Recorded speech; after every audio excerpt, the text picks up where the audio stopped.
Beneath the fairy chimneys of Cappadocia, there is a world most travelers never imagine.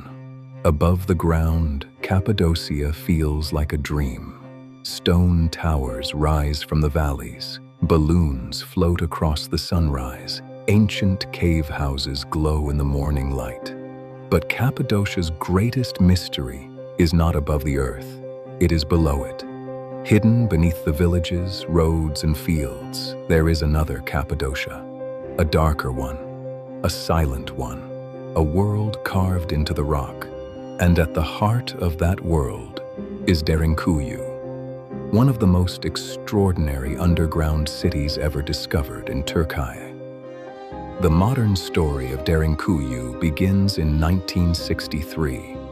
A man was renovating his home in the town of Derinkuyu.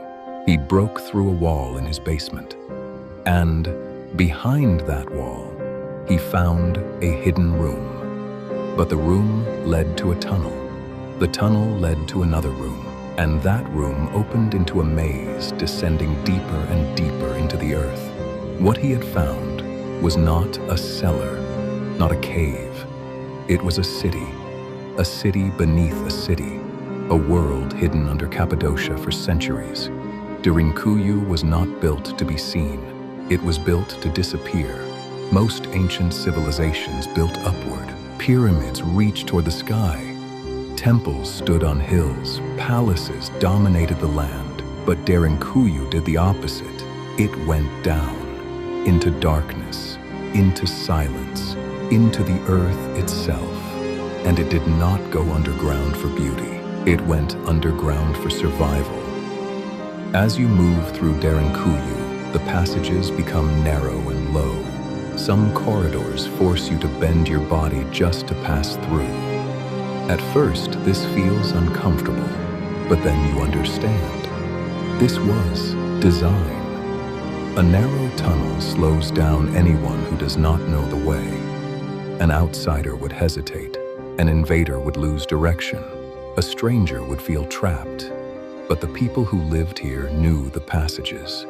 They knew where to turn, where to hide, where to close the stone doors behind them. Derinkuyu was not just a place, it was a system, a hidden machine of survival.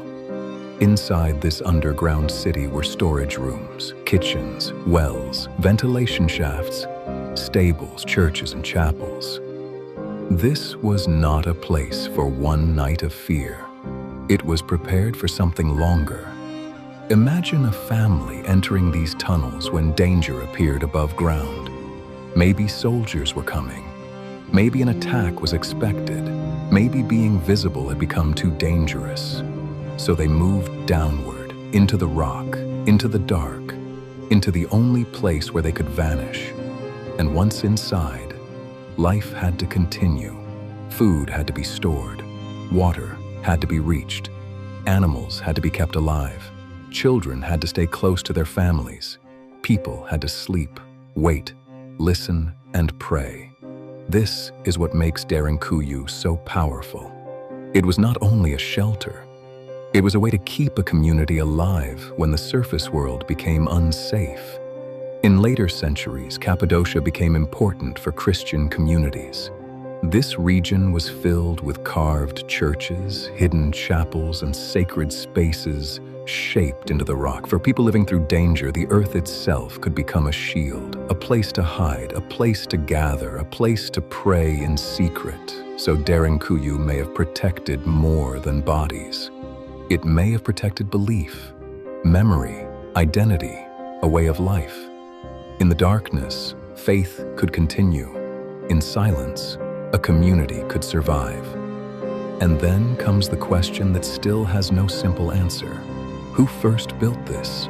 Who looked at the soft volcanic rock beneath Cappadocia and imagined an entire city underground? And what kind of danger made people choose darkness over the sun? Was it war? Was it invasion? Was it religious persecution? Or was Derinkuyu expanded over centuries by different people who all understood the same truth? Sometimes survival means disappearing. Today, only part of Derinkuyu is open to visitors. And that makes the mystery even stronger. Because what we see may only be a fraction of what once existed. Cappadocia is full of underground settlements. Some are small, some are vast. Some may have been connected by hidden routes and tunnels. So Derinkuyu may not have been alone. It may have been part of something larger. A hidden map beneath the landscape. A second world under Türkiye. Above ground, Cappadocia still glows in the sun. The fairy chimneys still rise from the valleys. The balloons still drift through the morning sky. But beneath all of that beauty, the darkness remains. And somewhere in that darkness, Derinkuyu is still asking the same questions. Who built this city? Why did they go so deep? And how much of the story is still waiting underground?